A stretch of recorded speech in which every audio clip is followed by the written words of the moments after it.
Iran Israel మధ్య యుద్ధం stock మార్కెట్పై పడింది. దేశీయ మార్కెట్లు నష్టాల్లో ట్రేడ్ అవుతున్నాయి. సెన్సెక్స్ 650 పాయింట్లు తగ్గి 81,730 వద్ద, నిఫ్టీ 195 పాయింట్లు తగ్గి 24,917 వద్ద ట్రేడ్ అవుతున్నాయి. IT, auto, bank, real estate, FMCG రంగాల షేర్లు 0.5 నుంచి 1% వరకు క్షీణించాయి. అలాగే నిఫ్టీలో Nestle, ONGC, Bharat Electronics, SBI Life Insurance లాభాలను ఆర్జించగా Infosys, HCL Tech, Wipro, Hero MotoCorp నష్టపోయాయి.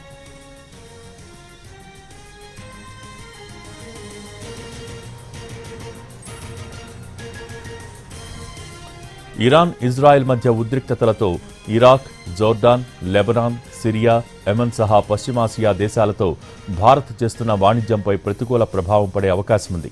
మన దేశానికి రోజుకు 5.5 మిలియన్ బ్యారెళ్ల చమురు దిగుమతవుతుంటే అందులో 2 మిలియన్ బ్యారెళ్లు హర్మూజ్ జలసంధి నుంచి దిగుమతవుతోంది. అది మూసివేస్తే భారత్లో చమురు ధరలు భగ్గుమంటాయి.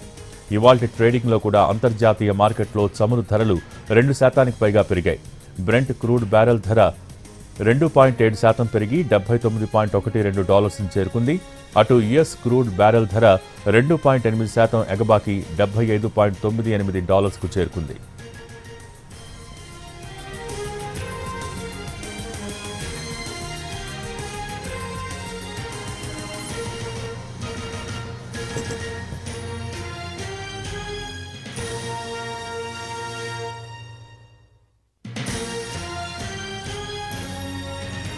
ఇరాన్ ఇజ్రాయెల్ మధ్య యుద్ధం స్టాక్ మార్కెట్పై పడింది. దేశీయ మార్కెట్లు నష్టాల్లో ట్రేడ్ అవుతున్నాయి. సెన్సెక్స్ 650 పాయింట్లు తగ్గి 81,730 వద్ద, నిఫ్టీ 195 పాయింట్లు తగ్గి 24,917 వద్ద ట్రేడ్ అవుతున్నాయి. IT, auto, bank, real estate, FMCG రంగాల షేర్లు 0.5 నుంచి 1% వరకు క్షీణించాయి. అలాగే నిఫ్టీలో Nestle, ONGC, Bharat Electronics, SBI Life Insurance లాభాలను ఆర్జించగా Infosys, HCL Tech, Wipro, Hero MotoCorp నష్టపోయాయి.